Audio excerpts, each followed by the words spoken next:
భవిష్యమాలిక అనేది భవిష్యత్తులో ఏం జరగబోతోంది అనే దాని గురించి రాసి ఉన్న పుస్తకం. దాదాపు 600 సంవత్సరాల క్రితం భవిష్యమాలికలో ఇలా రాసి ఉంది. ఈ భవిష్యమాలికలో 13 ముస్లిం దేశాలు కలిసి భారత్ను ఆక్రమించబోతున్నాయి అని, ఇస్లాం మతం అనేది పోయి అందరూ కలిసి కామన్ ఎజెండా మీద పనిచేస్తారని చెప్తోంది.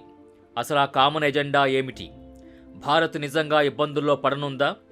అయితే భవిష్యమాలికలో 2024లో మూడో ప్రపంచ యుద్ధం వస్తుందని రాసి ఉంది.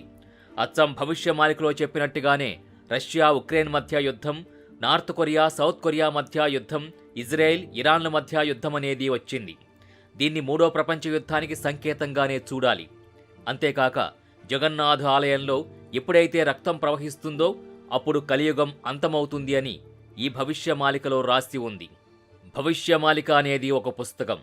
ఈ భవిష్యమాలికను 600 సంవత్సరాల క్రితమే భవిష్యత్తులో ఏం జరగబోతోందనేది ఇందులో చాలా క్లియర్గా రాశారు.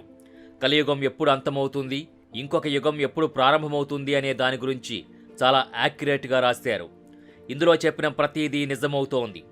మొత్తం కలియుగం అనేది 4,32,000 సంవత్సరాలు. కానీ సంత్ అచ్యుతానందన్ 2030 సంవత్సరం తర్వాత కలియుగం మొత్తం అంతమవుతుందని జోస్యం చెప్పారు.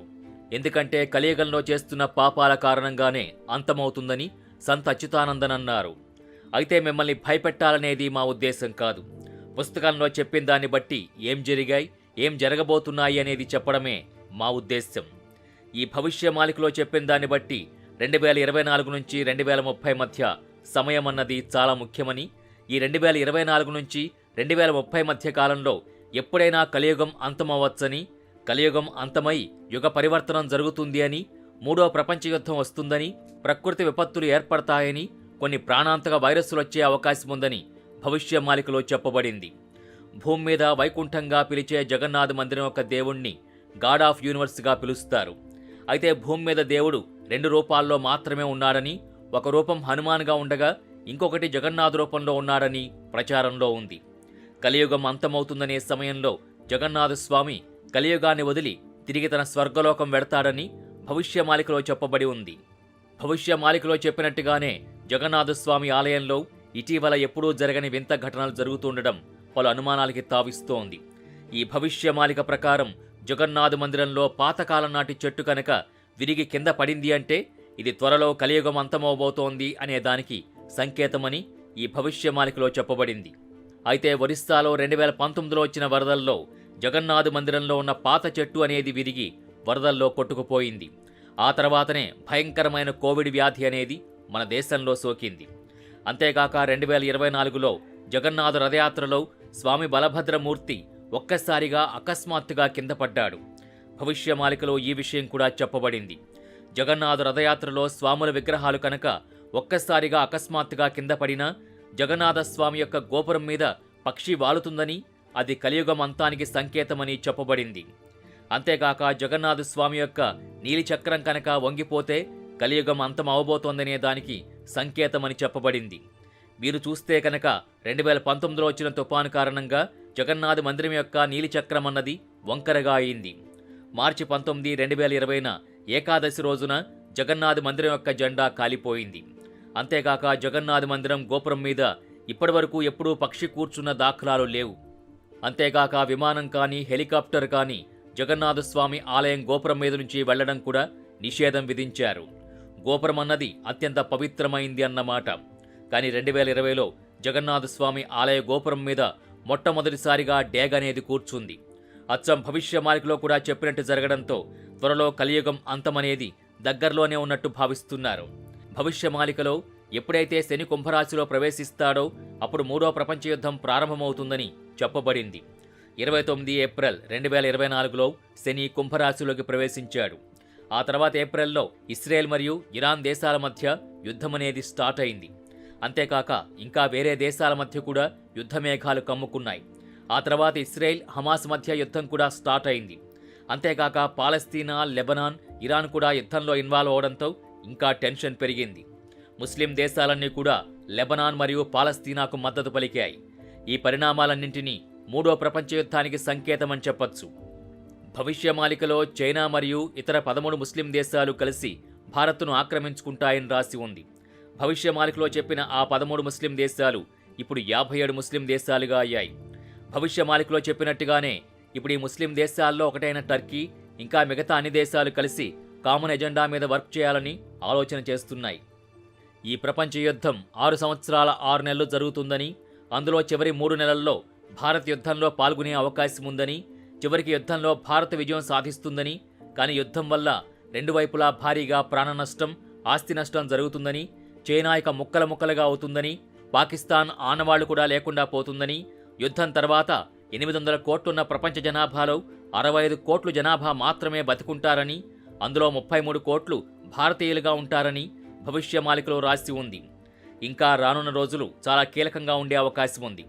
2025లో శని మీనరాశిలోకి ప్రవేశించగానే ఇక భయంకరమైన 3వ ప్రపంచ యుద్ధం ప్రారంభమవుతుందని, ప్రకృతి విపత్తులొస్తాయని, భూకంపాలొస్తాయని, ప్రతి చోట కరువు తాండవిస్తుందని భవిష్యమాలికలో రాసి ఉంది. 1937 సంవత్సరంలో శని మీనరాశిలోకి ప్రవేశించిన తర్వాత ప్రపంచవ్యాప్తంగా తీవ్రమైన అంటువ్యాధులు రాగా, ఆ తర్వాత 1967 సంవత్సరంలో మరలా శని మీనరాశిలోకి ప్రవేశించిన తర్వాత భారత్ పాకిస్తాన్ మధ్య యుద్ధం జరిగింది. వియత్నాం దేశం యుద్ధం కూడా జరిగింది. ఇక్కడ మనం చూడాల్సిన విషయం ఏంటంటే 2025 నుంచి 2029 మధ్య మొత్తం శని మీనరాశిలోనే ఉండనున్నాడు. ఆ తర్వాత మార్చి 29, 2027 నుంచి 23 ఫిబ్రవరి 2028 శని మీనరాశి నుంచి వెళ్లిపోయి కొద్ది కాలం తర్వాత తిరిగి మీనరాశిలోకి రానున్నాడు. సంత్ అదాన్ చెప్పిన దాని ప్రకారం 2024 నుంచి 2027 వరకు భూమి వేడి అనేది విపరీతంగా పెరిగిపోతుందని, జలాశయాలన్నీ ఎండిపోతాయని, వేడి ఎంతలా ఉంటుందంటే మనుషులు తట్టుకోవడం అన్నది చాలా కష్టమవుతుందని భవిష్యమాలికలో చెప్పబడింది. అచ్చం భవిష్యమాలికలో చెప్పినట్టు 2024లో గతంలో ఎన్నడూ లేనంతగా వేడిని మనం చూశాం. ఎంతలా అంటే ఎవరం కూడా వేడిని తట్టుకోలేకపోయాం. నవంబర్ నెల వచ్చినా మనకు చలికాలం రాలేదు సరికదా. భవిష్యమాలికలో చెప్పినట్టు వేడి ఒక్కపోత అనేది బాగా ఉంది. 2024లో ఉన్న వేడినే మనం తట్టుకోలేకపోయాం. ఇక రాను రాను ఇంతకంటే వేడి పెరిగితే మాత్రం మనం తట్టుకోవడం చాలా కష్టం. అయితే 2024లో ఉన్న వేడి కంటే వచ్చే 2025, 2026, 2027లో వేడి సంవత్సరానికి భారీగా పెరిగే ఛాన్స్ ఉందని భవిష్యమాలికలో చెప్పబడింది. అంతేకాక ఇంకా రానున్న రోజుల్లో చాలా కొత్త వైరస్సులు పుట్టి మానవాళి నాశనానికి కారణమవుతాయని, అంతేకాక కొత్త రకాల రోగాలు కూడా సంభవించి పెద్ద ప్రాణ నష్టం, ఆస్తి నష్టం అనేది జరిగే ఛాన్స్ ఉందని, జగన్నాథ్ మందిరం యొక్క 22వ అంతస్తు వరకు నీరు చేరుకుంటుంది అని, అమెరికా దేశంలోని చాలా భాగం మునిగిపోతుంది అని, యూరోపియన్ దేశాలన్నీ వీక్గా మారిపోతాయని, యుద్ధం చేసేంత బలంగా ఉండవని భవిష్యమాలికలో రాస్తుంది. అంతేకాక ఆకాశంలో 2 సూర్యుళ్ళు కనిపిస్తాయని, అంటే అచ్చం సూర్యుళ్లాంటి ఇంకొక ఉల్క ఆకాశంలో వెలుగుతుందన్నమాట. ఆ ఉల్క 2029 చివరిలో భూమి మీద పడుతుందని, ఆ ఉల్క భూమి మీద పడితే కనుక పెద్ద ఎత్తున నష్టం జరిగే అవకాశం ఉందని భవిష్యమాలికలో రాసింది. 2028 ఫిబ్రవరి 23 నుంచి ఏప్రిల్ 17, 2030 వరకు శని మేషరాశిలో ఉంటుండగా, ఇక ఆ తర్వాత భూమి మీద మహాప్రళయం అనేది వచ్చి ఆగిపోతుందని, ఆ తర్వాత మనుషులంతా అంతమై ఇక మరో కొత్త యుగం ప్రారంభమవుతుందని భవిష్యమాలికలో చెప్పబడింది. అయితే మేమేమీ భవిష్యత్తును ఊహించి ఇదంతా చెప్పడం లేదు. భవిష్యమాలికలో ఏదైతే రాసి ఉందో వాటి గురించే మనం ఈ వీడియోలో డిస్కస్ చేశాం.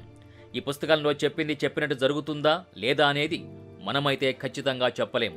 అయితే ఒకవేళ పుస్తకంలో చెప్పింది చెప్పినట్టు జరిగితే మాత్రం అందరూ ఈశ్వరుడి పాదాల చెంతకు చేరుతాం. ఇంకొక కొత్త యుగం అనేది స్టార్ట్ అవుతుంది. అయితే ఈ భవిష్యమాలికలో రాసి ఉన్న విషయాల్ని చెప్పి మిమ్మల్ని భయపెట్టాలనేది మా ఉద్దేశం కాదు. అందులో ఏం రాసి ఉందనేది మీకు తెలియజేయాలనే చిన్ని ప్రయత్నం మాత్రమే. ఇప్పటివరకు మనం డిస్కస్ చేసుకున్న భవిష్యమాలిక అనే పుస్తకంలో రాయబడిన విషయాల గురించి మీరేమనుకుంటున్నారు? ఈ పుస్తకంలో చెప్పింది చెప్పినట్టు జరుగుతుంది అనుకుంటున్నారా, జరగదు అని అనుకుంటున్నారా? మీ అభిప్రాయాన్ని కామెంట్ బాక్స్లో కామెంట్ రూపంలో తెలియజేయండి. మీరు కొత్తగా కనుక ఈ ఛానల్ని చూస్తున్నట్టయితే, మీరు ఇప్పటివరకు మన ఛానల్ని సబ్స్క్రైబ్ చేసుకున్నట్టయితే వెంటనే ఛానల్ని సబ్స్క్రైబ్ చేయండి. వెంటనే వీడియోని లైక్ చేసి షేర్ చేయండి. బెల్ ఐకాన్ని క్లిక్ చేయండి.